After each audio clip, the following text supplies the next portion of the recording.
로마서 12장 1절부터 보도록 하겠습니다. 인용한 성경은 한글 킹제임스 성경입니다.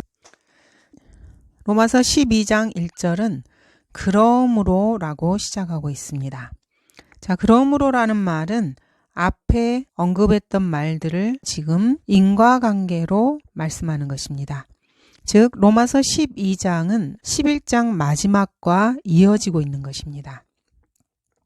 11장에서는 만물이 그분께로부터 나와 그분을 통하여 그분께로 돌아감이라. 영광이 그분께 영원히 있으리로다. 아멘으로 끝이 나고 있습니다. 만물이 그분께로부터 나와 그분을 통하여 그분께로 돌아감으로 그러므로 라고 말을 시작하는 것입니다. 이렇게 로마서 11장 36절의 관점에서 바울은 성도들에게 공고하고 있습니다. 우주 만물의 모든 것들은 단 하나도 예외 없이 모두가 하나님에게서 나와 하나님을 통하여 하나님께로 되돌아갑니다. 자, 그렇지만 여기에는 죄는 하나님에게서 나오지 않습니다. 마귀도 하나님으로부터 말미암지 않았습니다. 죄 역시 하나님께로 돌아가지도 않습니다.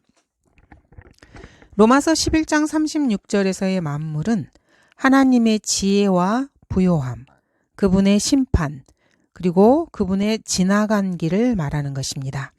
그분의 지나간 길이라는 것은 하나님께서 행하신 모든 것을 말하는 것입니다. 여기에는 인간의 지혜와 지식을 말하는 것이 아니고 하나님의 부요한 지혜와 지식을 말하는 것이고, 마귀의 지혜와 지식을 말하는 것이 아니고 하나님의 부요한 지혜와 지식을 말하는 것입니다. 이러한 모든 것들이 하나님에게서 나와 하나님을 통하여 하나님께로 돌아가는 것입니다. 자, 이것은 인간 개인의 판단이나 마귀의 판단도 역시 아닙니다. 하나님의 헤아릴 수 없는 정확한 판단들입니다. 이것은 인간 개인의 방식이나 마귀의 방식도 역시 아니고 인간이 결코 다 찾아낼 수 없는 하나님의 방식들입니다. 그 방식으로 하나님께서 행하시는 모든 일들이 그분에게서 나와 그분을 통하여 그분께로 되돌아가는 것입니다. 내가 나의 모든 자비하심으로 너희에게 권고하노니 라는 이 말은 바울이 간절한 마음으로 권고하는 것입니다. 이 권고의 토대는 첫 번째가 하나님의 모든 자비하심입니다. 하나님의 자비는 성도의 몸에 베풀어진 것이지 성도의 삶에 베풀어진 것이 아닙니다. 성도는 자신의 삶을 하나님께 내어드리는 것이 아니라 자신의 몸을 하나님께 내어드려야 합니다. 삶이 아니고 몸이라는 것을 반드시 기억해야 합니다. 구원받지 않은 사람들은 그리스도께서 자신의 몸 안으로 들어오게 해야 합니다. 몸을 하나님께 내어드려야 하는 것입니다. 하나님께 자신의 몸을 모두 내어드리면은 하나님께서 자신의 생명을 그 사람에게 온전히 주십니다. 생명은 몸에 주어지는 것이지 결코 어떤 인간의 삶에 주어지는 것이 아닙니다. 만약에 자신의 몸을 다 내어드리지 못하고 자신의 몸의 일부를 다른 용도로 쓰려고 감추어 둔 사람이 있다면 주님께 받은 생명 역시 불완전할 수밖에 없습니다. 몸이 아니라 삶을 내어드리는 것은 주님께 온전한 생명을 받지 않은 것이기 때문입니다. 자, 그런데도 현대 기독교에서는 삶을 나눈다는 비성경적인 이런 말들이 너무나 난무합니다. 또 산 가운데 그리스도를 맞아들인다는 비성경적 표현들이 많습니다. 이들은 그 말의 의미도 모르고 내뱉고 있는 것입니다. 성경을 믿는 그리스도인은 언어와 그 사람이 사용하고 있는 단어 하나하나에 주의를 기울여야 합니다. 왜냐하면 세상 자체가 비성경적인 말들로 넘쳐나기 때문입니다. 자, 인간은 태어나서 자신의 삶을 삽니다. 얼마간의 삶을 살다가 인간은 모두가 다 죽습니다. 자, 그것이 어떤 의미가 있는 것입니까? 살다가 죽는 삶에 그리스도가 들어오신다면 어떻게 되는 것입니까? 이 말이 무슨 말입니까?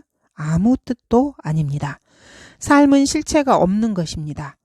실체가 아닌 것에 그리스도께서 어떻게 들어오실 수 있다는 것입니까? 그리스도께서는 영광의 소망이십니다. 그러므로 실체가 있는 인간의 몸 안으로 들어오셔야만 합니다.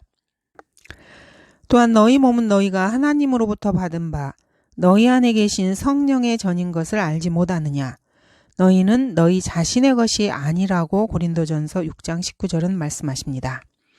또 여기에 이어서 너희는 값을 치르고 산 것이니 그러므로 하나님의 것인 너희 몸과 너희 영으로 하나님께 영광을 돌리라고 20절은 말씀하십니다.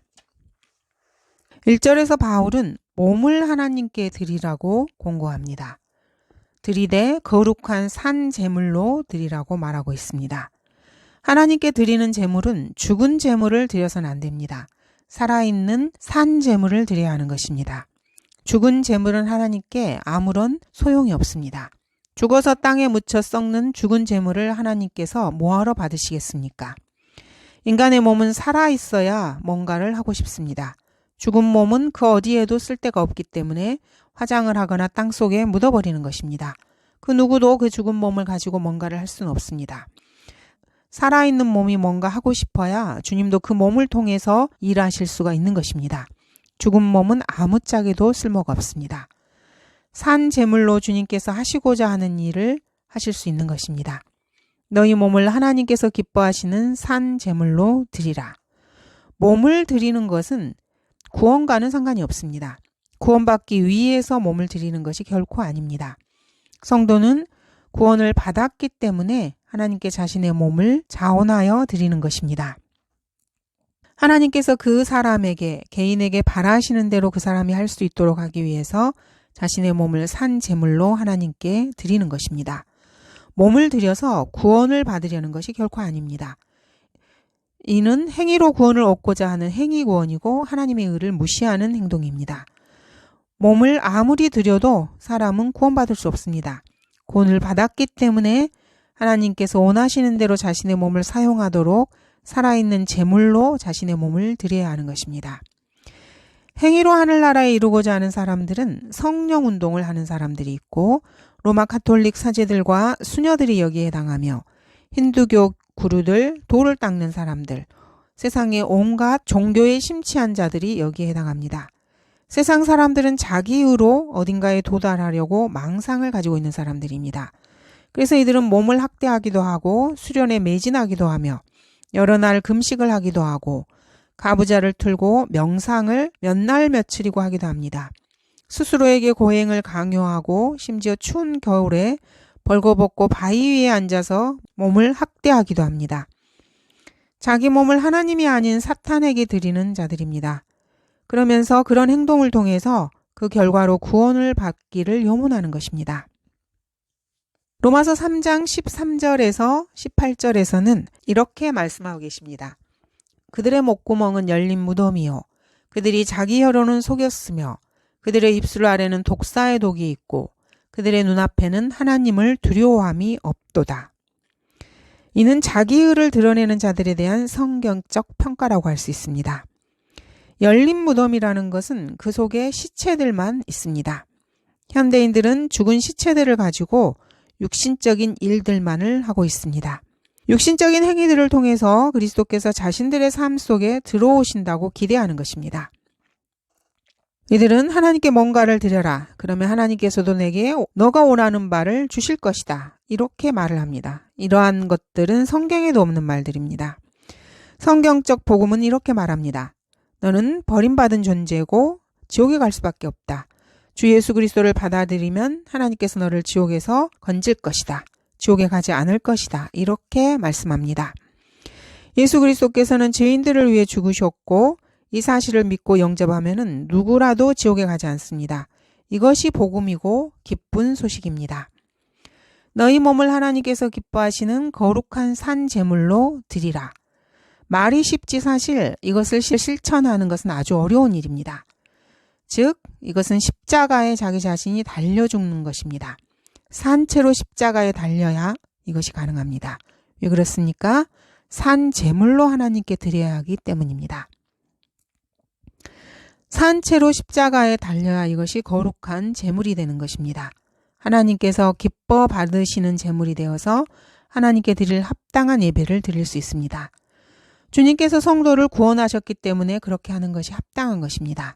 주님께서 성도들에게 자비를 베푸셨기 때문에 성도의 몸을 하나님께 다시 돌려드리는 것이 합당합니다. 주님께서 성도들에게 주실 상을 예비하셨기 때문에 이렇게 행하는 것이 당연합니다. 자신의 몸을 하나님께 산 제물로 드리는 것이 이성적으로 또 합리적으로 생각해도 합당하고 맞는 일입니다. 그래서 구원받지 못한 사람이 자기 몸을 하나님께 드리려고 하는 행위는 도리에 맞지도 않고 이치에도 맞지 않습니다. 하나님께서 결코 받지 못하는 제물입니다. 산 제물로 자신을 하나님께 드리는 합당한 이유는 바로 그 몸이 그리스도인이 된 거듭난 사람의 것이기 때문입니다. 2절, 너희는 이 세상과 일치하지 말고 너희 마음을 새롭게 함으로써 변화를 받아 하나님의 선하시고 기뻐하시고 온전하신 뜻이 무엇인지 입증하도록 하라. 이 세상과 일치하지 말고, 그리스도인에게 가장 어려운 문제가 바로 이 문제입니다. 세상과 일치하지 않고 사는 것은 그리스도인다운 삶을 사는데 가장 거치는 돌이 되기도 합니다. 마귀 역시 이것으로 그리스도인을 가장 크게 공격합니다. 마귀의 유일한 목표는 그리스도인이 세상과 일치된 삶을 살게 만드는 것입니다. 그리스도인인데도 세상과 일치된 삶을 살려고 하면은 마귀는 그 사람에게 제공할 수 있는 거의 모든 것들을 다 제공할 것처럼 유혹합니다. 세상과 일치하기만 하면은 그 그리스도인에 대해서 마귀가 할 수 있는 일이라는 것은 그것으로 다 종결되는 것입니다. 마귀의 임무가 끝나는 것입니다. 그런데 어떤 그리스도인이 세상과 일치하지 않고 있으면은 마귀는 그 그리스도인에 대해서 자신의 임무가 다 끝나지 않았기 때문에 계속해서 그 사람을 공격하고 공략합니다.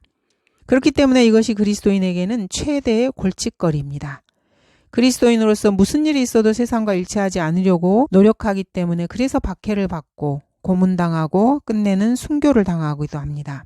초기 시대에 그리스도인들이 이렇게 여러 가지 상황에 갖가지 고난과 고문에 처했던 것을 보면은 그들이 안고 있었던 가장 큰 문제가 무엇인지 쉽게 알 수 있습니다. 바로 그들이 세상이 그리스도인에게 가지고 있는 이른바 인류에 대한 증오심이라는 문제였습니다. 초기의 그리스도인들은 어떠한 상황에서도 로마와 사이좋게 지내려고 애쓰지 않았습니다. 이것 때문에 그리스도인들이 초창기에 그렇게 많이 죽임을 당했던 것입니다. 세상과 일치하지 않는 문제는 예나 지금이나 모든 그리스도인들이 현실적으로 안고 있는 최대의 난제라고 할 수 있습니다. 여러분이 그리스도인이라면은 잘 알 것입니다. 의도적으로 세상과 일치하지 않으려고 노력을 하다 보면은 세상은 그런 그리스도인에게 인류에 대한 증오심과 세상에 대한 혐오증에 불타고 있는 아주 이상한 종교 집단의 광신자라고 비난을 퍼부어댑니다. 이러한 풍조에서 그 사람은 막다른 골목으로 몰리지 않을 수가 없습니다. 구원받지 않으면 지옥에 간다고 외치면서 복음을 증거하고 예수 그리스도를 믿으라고 촉구하는 이러한 행동은 인류에 대한 증오심의 발로로 간주됩니다. 자신의 종교를 다른 사람에게 강요하는 행위로 낙인 찍혀서 종교 자유정신에 대한 정면 도전으로 받아들이게 됩니다. 그래서 세상은 그런 성도의 입을 틀어막고자 합니다. 종교를 강요하는 것이 아니라 예수 그리스도를 믿지 않으면 지옥의 심판을 면치 못한다는 사실을 말했을 뿐이다. 이렇게 해명을 해도 우리가 당신의 종교를 존중해 주었으면 당신도 남의 종교를 존중해 줘야 되지 않느냐, 이렇게 주장합니다. 남의 종교를 존중해 주고 아니고가 무슨 문제가 되겠습니까? 구원받지 않으면 지옥에 가는 게 문제라는 것을 직시하고 가르쳐주면은 너는 참으로 광신자구나, 인류를 저주하는 자구나, 이렇게 비난을 합니다. 그렇게 되면 결국 그 사람도 결국에는 지쳐서 입을 다물 수밖에 없습니다. 자, 그 성도가 자신의 입을 꼭 다물게 된다는 것은 그 사람이 세상과 일치하였다는 말입니다. 그러면 그 성도를 공략하던 마귀가 드디어 승리를 거둔 것입니다. 너희는 이 세상과 일치하지 말고, 이 말씀은 그래서 모든 그리스도인들이 현실적으로 당면하고 있는 가장 골치 아픈 최대의 난제라고 할 수 있습니다. 세상과 일치하면은 어떤 결과가 초래되느냐고 묻고 싶습니까? 좋습니다. 2절에 그 답이 있습니다. 너희는 이 세상과 일치하지 말고 너희 마음을 새롭게 함으로써 변화를 받아 하나님의 선하시고 기뻐하시고 온전하신 뜻이 무엇인지 입증하도록 하라. 이 말씀이 무슨 말씀이십니까? 내가 만약 이 세상과 일치하면은 너는 마음을 새롭게 할 수가 없고 따라서 변화받을 수도 없으며 그 결과 너는 너 자신을 향한 하나님의 뜻이 무엇인지 절대로 알 수가 없다. 이런 말이 되는 것입니다.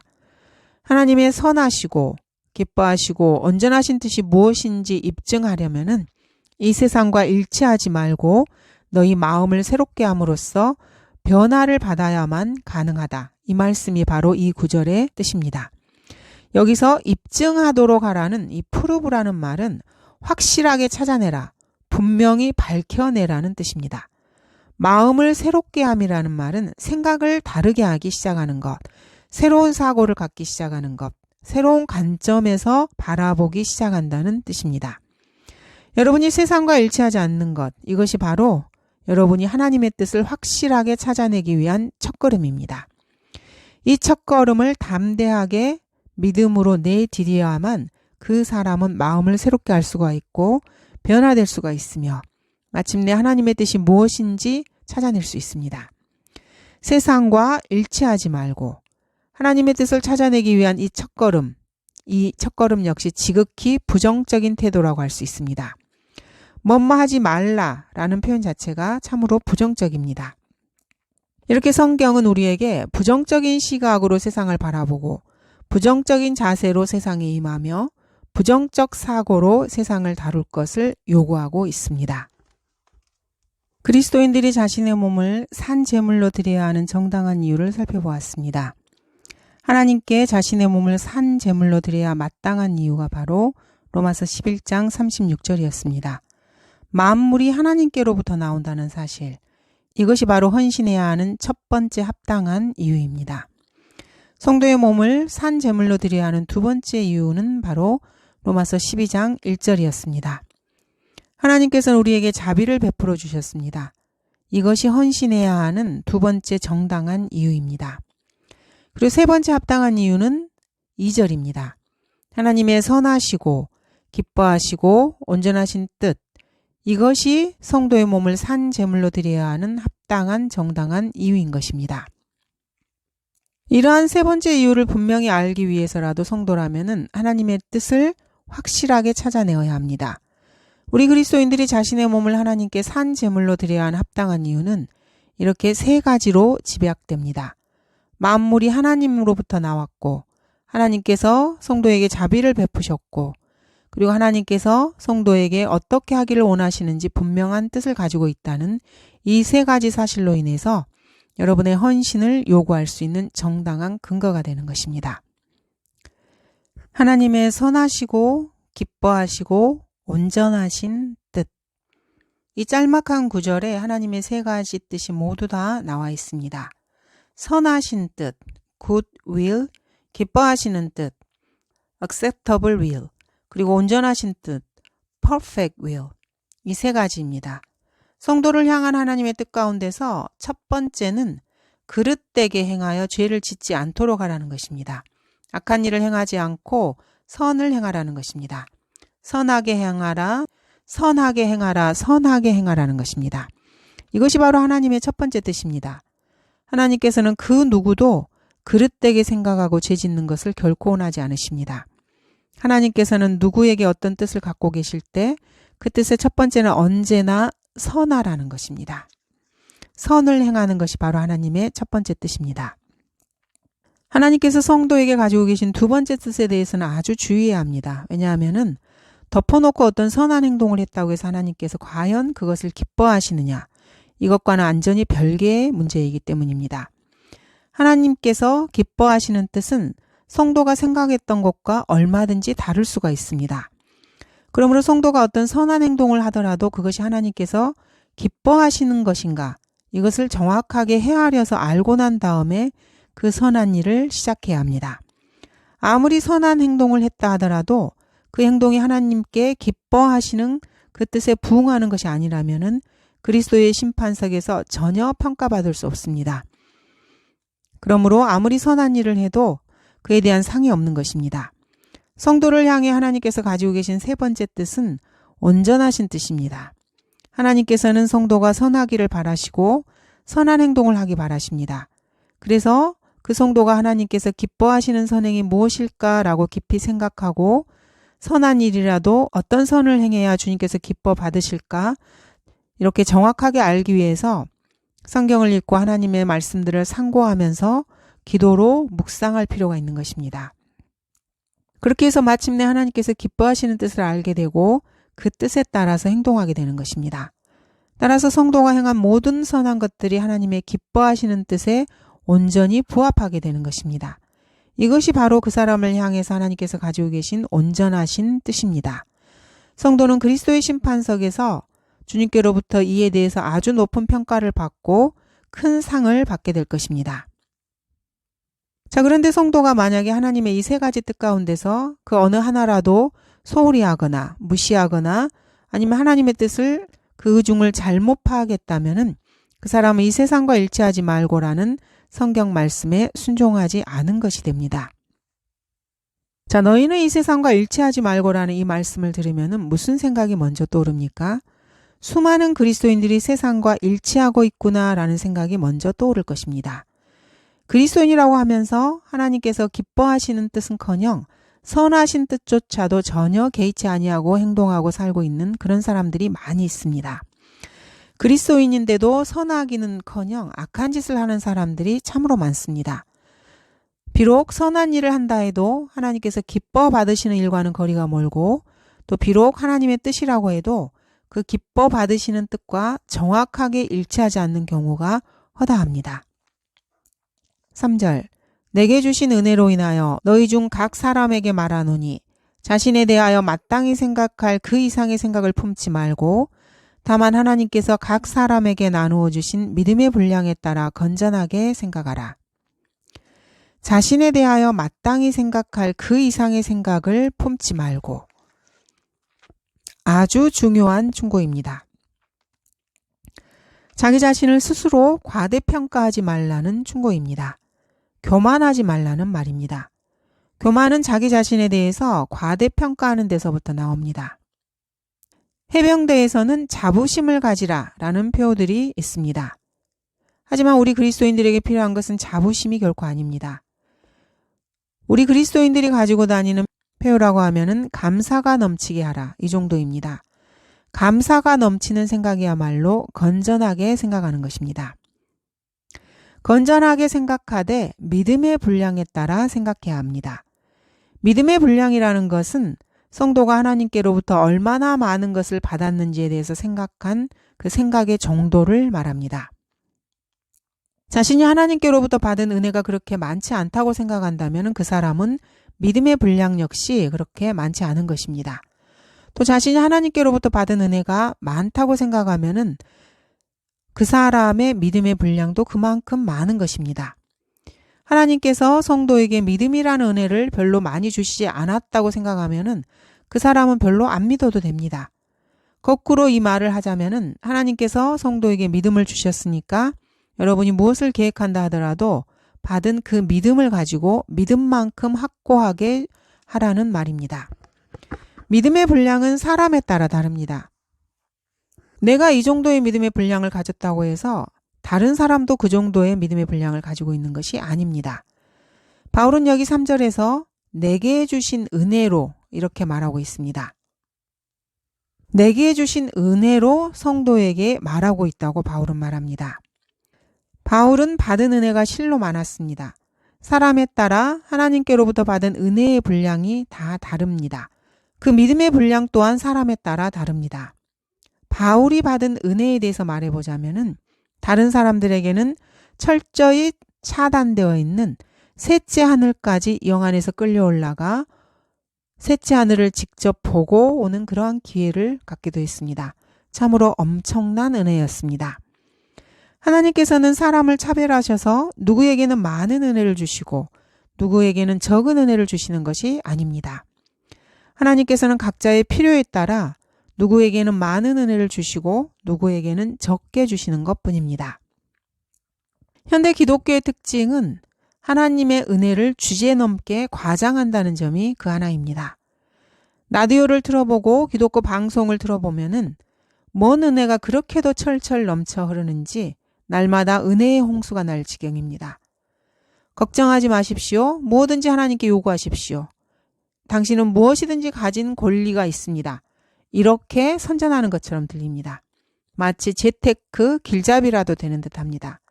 어떻게 하면 돈을 효율적으로 벌 수 있는지, 어떻게 하면 쉽게 병을 고칠 수 있는지, 어떻게 하면은 자신의 권리대로 재산을 확보할 수 있는지, 이런 이야기들만 너절하게 늘어놓습니다. 그들은 부자의 이야기들을 들먹거리면서 이들이 처음에는 집에 날아드는 청구서조차 제대로 지불할 돈이 없어 쩔쩔매는 아주 어려운 처지였다가 그렇지만 믿음을 가지고 믿음을 가져라, 믿음을 가져라 이렇게 스스로에게 다짐하면서 자신의 혼을 담보로 돈을 추구한 끝에 큰 부자가 되었다. 이런 사람들을 소개하기도 합니다.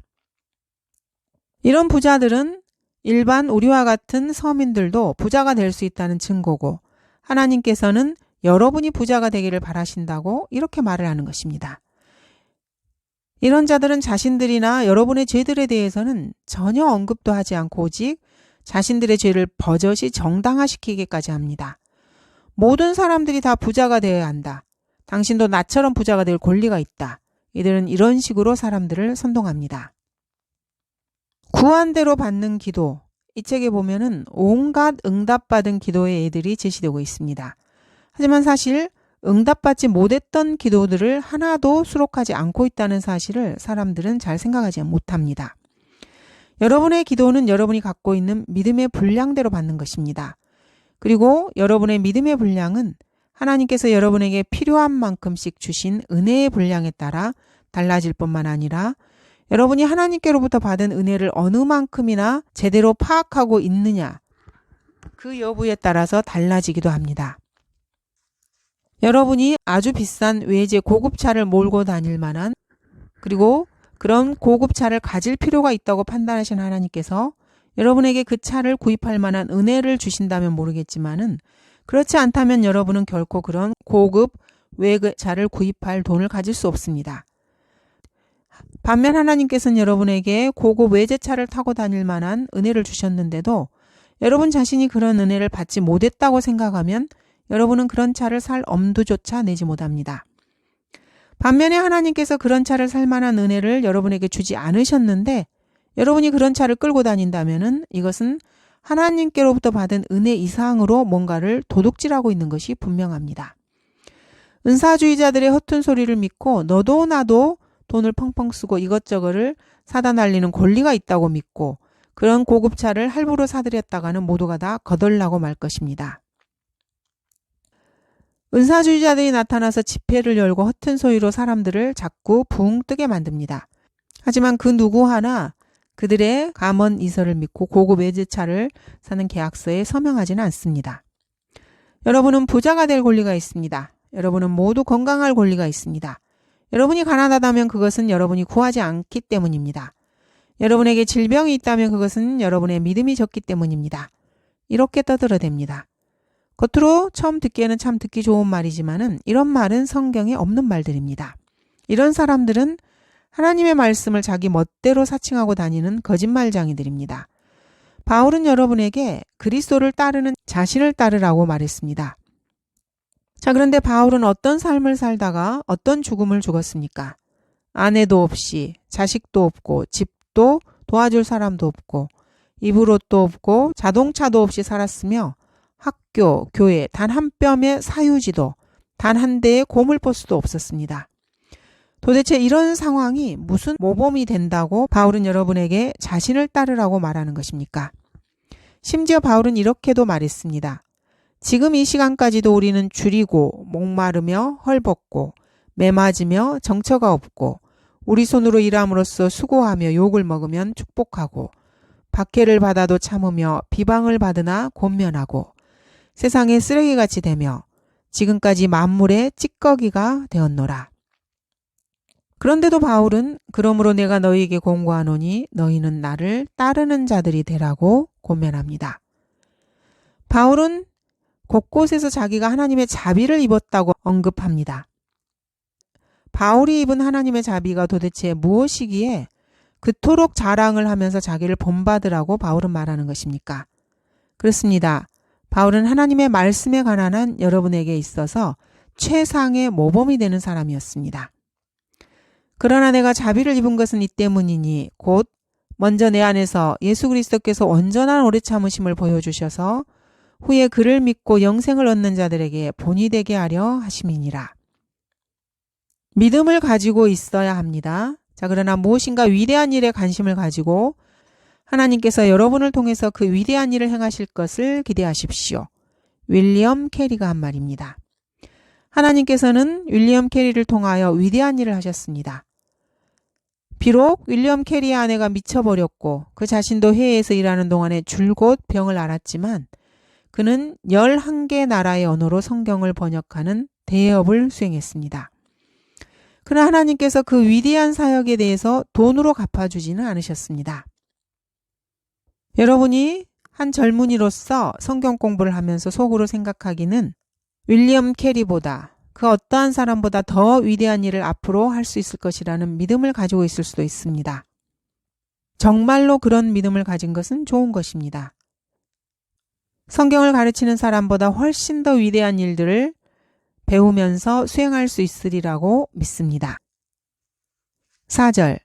우리가 한 몸에 많은 지체를 가졌으나 모든 지체들이 다 같은 기능을 가진 것이 아니니. 이 말씀은 참으로 진리입니다. 눈은 보라고 있는 것인데 이 눈으로 냄새 맡는 기능까지 발휘하려고 덤빈다면 어떻게 되겠습니까? 냄새를 맡고 숨을 쉬라고 코가 있는 것입니다. 자, 그런데 코가 두뇌의 기능을 담당하겠다고 나서면 어떻게 되는 것입니까? 바울은 사도행전 9장에서 벌써 한 몸에 대해서 언급했습니다. 로마서를 기록할 당시에 몸에 대해서 바울은 이미 익히 알고 있는 상태였습니다. 자, 그렇지만 그리스도의 몸이 사도행전 9장에서 처음 형성되었다고 주장하는 사람들이 있는데 이 사람들은 문제에 맞닥뜨린 것입니다. 왜냐하면 바울이 회심한 사람들에게 침례를 행한 것은 사도행전 16장과 18장에 이르러서 그렇게 했기 때문입니다. 로마서가 비록 사도행전이 일어나고 있는 기간 동안에 기록되었다 해도 바울은 로마에서 이 한 몸에 대한 신비에 대해서 이미 알고 있었고 한 침례에 대해서는 알지 못한 상태였습니다. 바울은 에베소서에서 비로소 한 침례에 대해서 언급하기 시작합니다. 그러므로 사도행전 기간 동안에 바울이 기록한 것들은 어느 것도 그리스도인들에게 적용되지 않습니다. 그러므로 정말로 극단적 세대주의자가 되려면은 신약에서 로마서를 사실상 배제해야만 합니다. 뿐만 아니라 고린도 전후서, 갈라디아서 및 데살로니가 전후서까지 신약에서 다 배제시켜야 진짜 극단적 세대주의가 되는 것입니다. 바울이 로마서 16장 25절에서 마무리하면서 에베소서에서 다루고 있는 신비에 대해서 언급하고 있습니다. 이렇게 그 극단적 세대주의자는 성경을 엉망진창으로 만들고 있습니다. 감사합니다.